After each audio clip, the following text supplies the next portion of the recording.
Aku buzzer STY. Kata itu layak kita sematkan untuk sebagai bentuk dukungan kepada Coach Sintayong, yang mana di dalam beberapa hari terakhir ramai diberitakan bahwasanya Coach Sintayong sempat dikritik karena terlalu banyak menaturalisasi pemain sehingga menyulitkan pemain-pemain lokal.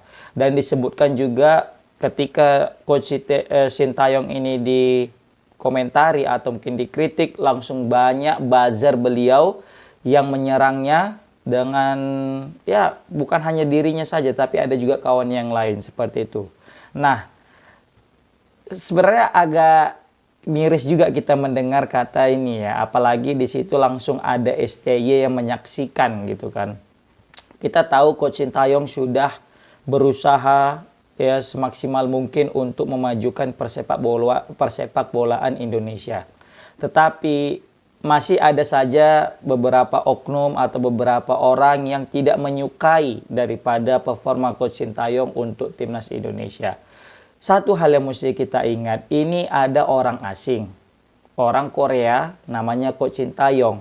Bukan negaranya Indonesia ini, tapi dia mati-matian untuk membuat negara Indonesia ini terbaik. Bahkan dia dengan profesionalnya mampu mengalahkan negara asalnya yaitu Korea Selatan di Piala Asia U23. Nah, kita yang belum tentu bisa seperti dia malah mendiskreditkan usaha-usahanya selama ini. Seharusnya kita sebagai warga Indonesia, kita harus mensupport apa saja yang dilakukan Coach Sintayong selagi itu betul-betul memajukan persepak bolaan Indonesia. Apa saja kita support selagi itu betul-betul membuat Indonesia tidak mudah dikalahkan oleh negara-negara lain. Karena ini merupakan salah satu bentuk rasa nasionalisme kita. Kita bangga dengan negara kita. Maka dari itu, jika kita punya timnas yang kuat, maka kita tidak lagi mudah untuk dilecehkan oleh negara-negara yang lain. Tidak lagi dianggap remeh. Dan ini bisa jadi market tersendiri. Jika timnas kita kuat, maka akan dikenal oleh seluruh negara-negara yang di luar sana. Dan ketika negara-negara luar sana tahu negara Indonesia, ini akan juga meningkatkan exposure tentang negara Indonesia, sehingga banyak juga orang yang ingin mau datang ke Indonesia. Nggak ada yang nggak mungkin kan gitu. Nah, maka dari itu sebenarnya sangat disesalkan ada statement-statement yang mana itu mendiskreditkan Coach Sintayong dengan program naturalisasinya. Ingat, kita menaturalisasi pemain ini bukan asal-asalan seperti negara Malaysia dan Vietnam, yang mana mereka menaturalisasi pemain yang tidak ada darah negara Indonesianya. Indonesia sempat menaturalisasi pemain yang tidak ada darah negara Indonesianya ya. Contoh saja kayak Christian Gonzalez saat itu, baru juga Osa Saha, kan tidak ada darah Indonesianya. Baru juga yang kayak dulu-dulu lagi, kan banyak itu ya, kayak juga Maklok gitu kan, nggak ada darah Indonesianya. Tetapi kita Indonesia sudah mulai menapaki yang lebih modern lagi, menaturalisasi pemain, tetapi mesti ada darah Indonesianya, sehingga lebih membuat pemain-pemain timnas Indonesia ini lebih lebih mati-matian lagi, lebih serius lagi, punya jiwa untuk membela tanah airnya, seperti itu guys. Nah, makanya Coach Sintayong juga nggak asal-asalan dalam memilih pemain naturalisasi. Jangan pernah kita mikir dengan adanya naturalisasi maka yang main bukan orang Indonesia. Tidak, yang main itu tetap orang Indonesia. Mama bapaknya orang Indonesia, kakeknya orang Indonesia, neneknya punya orang Indonesia. Pokoknya yang main ini punya darah Indonesia. Itu yang harus kita garis bawahi. Tidak ada istilah-istilah tidak pemain Indonesia. Itu. Baru ada lagi dia bilang gini, ini akan mempersulit pemain lokal. Jangan kita mikir mempersulit pemain lokal. Justru ingat kata Rizky Ridho. Aku salut dengan pemain ini. Dia salah satu pemain yang main di liga lokal dan pemain lokal yang tidak takut dalam persaingan. Bahkan dia menyatakan ini sebagai pelajaran motivasi bagi dia untuk mencari ilmu-ilmu lagi. Mencuri ilmu-ilmu pemain-pemain luar, pemain-pemain diaspora yang bermain di luar negeri sehingga bisa mengimprove diri. Lihat kata Asnawi. Dia bahkan bilang aku tidak mau main di liga lokal dan kalau bisa aku main di liga luar. Karena itu akan membuat dia jadi kerja lebih keras, meningkatkan kualitas, sehingga dia masih bisa tetap dilirik oleh Coach Sintayong main di timnas.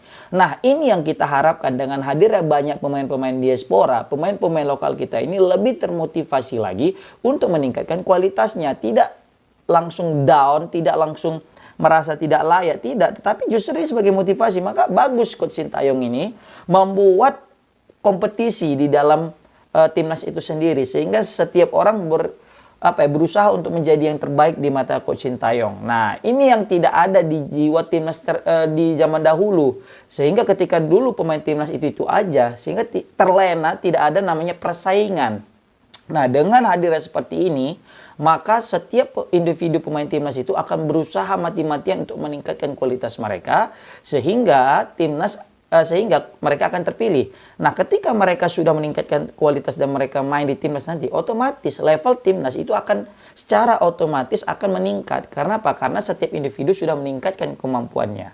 Seperti itu. Makanya jika ada yang bilang buzzer Coach Sintayong ya gara-gara naturalisasi, aku mungkin bisa jadi buzzernya lah mungkin yang dibilangnya. Dan ingat, kita semua tulus untuk mendukung Coach Sintayong, tidak ada namanya kita dibayar dan sebagainya, tidak. Karena memang kita yakin Coach Sintayong ini juga tulus untuk membela timnas Indonesia. Makanya sangat disayangkan masih banyak yang nggak suka naturalisasi ini, guys. Nah, untung saja Coach Sintayong itu responnya senyum-senyum aja ya. Kita lihatlah ketika disebut, mungkin awalnya mungkin Coach Sintayong nggak terlalu notice, nggak terlalu memperhatikan pembicara ngomong apa dan sebagaimana isinya, nggak terlalu notice, mungkin nggak terlalu memperhatikan. Tetapi ketika ada disebut nama Coach Sintayong di dalam kata-katanya, mungkin disitulah Coach Sintayong jadi kepo yang ya, jadi dia terus nanya lah kepada translatornya kan, itu ngomong apa sih kawan, kok ada nyebut nama aku, mungkin gitu kan, ya kan? Kalau kita lihat di cuplikan videonya. Nah, disebutkanlah di situ. Nah, untung aja Coach Sintayong mungkin responnya juga karena dia tahu ya kan, dan Coach Sintayong juga sudah dewasa, dia berpikir lebih kepentingan yang baiknya ketimbang yang buruknya, dia lebih pikir positif daripada negatif, sehingga dia menanggapi dengan senyum-senyum saja, walaupun dalam hati miris juga mungkin Coach Sintayong ini. Makanya kasihan juga jadi Coach Sintayong ini, berat ternyata jadi pelatih timnas Indonesia ini ya kan. Banyak kali halangan yang mesti dihadapi, banyak kali yang nggak suka sama dia, padahal dia itu berbuat untuk bukan negaranya loh, negara orang lain. Padahal dia berbuat itu juga udah mati-matian, tetapi masih ada juga yang nggak suka. Kasihan. Semangat Coach Sintayong, kami di belakang antum semua. Oke.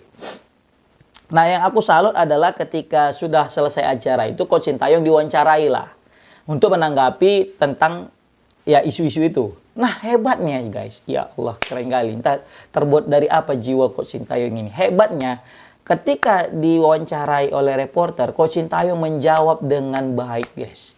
Tidak terlalu merespon negatif apa yang dikatakan orang tentang diri dia, tentang program dia, tentang timnas yang dia pegang. Tidak, guys. Malah justru dia kembali memberikan positif insight, guys. Positif view, point of view yang betul-betul ingin membawa timnas Indonesia jauh lebih berkembang ke depannya, guys.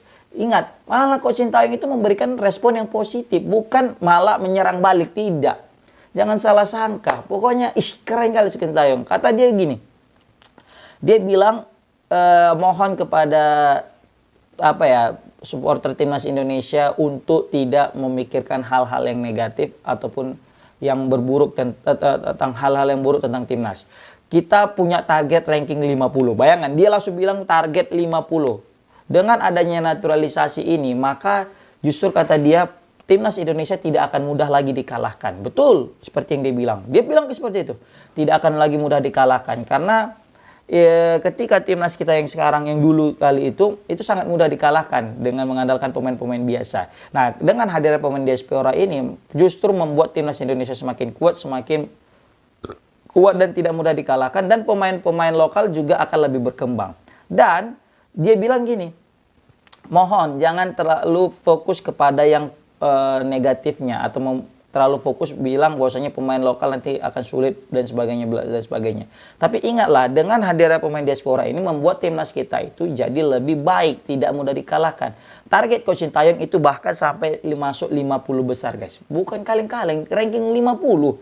Padahal kita targetnya masuk 100 besar aja udah paten. Nah, Coach Sintayong langsung bilang punya target rank 50. Karena kalau tim rank kita atau timnas kita itu rank 50, maka justru akan memudahkan pemain-pemain kita itu untuk bermain di liga luar, bermain di Eropa.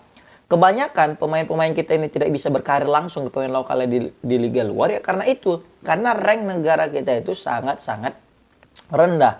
Nah, dengan nanti kalau misalnya timnas kita punya rank 50 dan kualitas kita juga udah bagus, pasti pemain kita akan banyak yang bertabur bintang main di liga-liga Eropa. Nah, maka dari itu Coach Sintayong ini dia tuh jangka panjang, guys. Mohon kita itu jangan terlalu sempit pemikirannya, terlalu memikirkan atau mendiskreditkan hal-hal yang kecil, atau mungkin apa ya kita bilang terlalu mempermasalahkan hal-hal yang kecil. Mohon kita lihat efek yang lebih besar lagi ke depannya. Makanya aku salut dengan Coach Sintayong. Dia itu lebih fokus kepada hal-hal yang positif, bukan hal-hal yang negatif ya. Makanya bisa kita lihat banyak timnas Indonesia ini sekarang lebih menyukai Coach Sintayong. Kenapa? Karena memang langsung ada hasilnya. Dia lihat kata Coach Sintayong. Banyak orang yang suka dengan program diaspora ini. Kenapa? Karena timnas kita jadi kuat. Kenapa? Karena selalu kita itu diolok-olok timnas kita karena saking lemahnya. Tetapi sekarang bahkan Vietnam sekalipun yang kita takuti dulunya tidak lagi berani melawan timnas Indonesia. Bahkan kalang kabut mereka yang tidak pernah mau-maunya untuk naturalisasi, akhir-akhir ini malah mereka menaturalisasi. Bahkan saking kalang kabutnya, saking paniknya, mereka menaturalisasi pemain yang tidak lagi ada darah timnas Indonesianya. Timnas Indonesia tidak ada darah Vietnamnya, guys. Malah mereka langsung menaturalisasi seperti Indonesia zaman dahulu kala. Nah, itu dia. Oke, pokoknya kita dukung Coach Sintayong. Kita rela jadi buzzer Coach Sintayong lah kalau memang kata orang itu kayak gitu. Nggak apa-apa lah. Yang penting timnas Indonesia berada di peringkat terbaik, berada di jalur yang tepat, sehingga kita masuk ke Piala Dunia di waktu yang tepat. Oke, thank you. Komen di kolom komentar gimana menurut kalian tentang ya Coach Sintayong dengan beberapa isu ini. Assalamualaikum warahmatullahi wabarakatuh.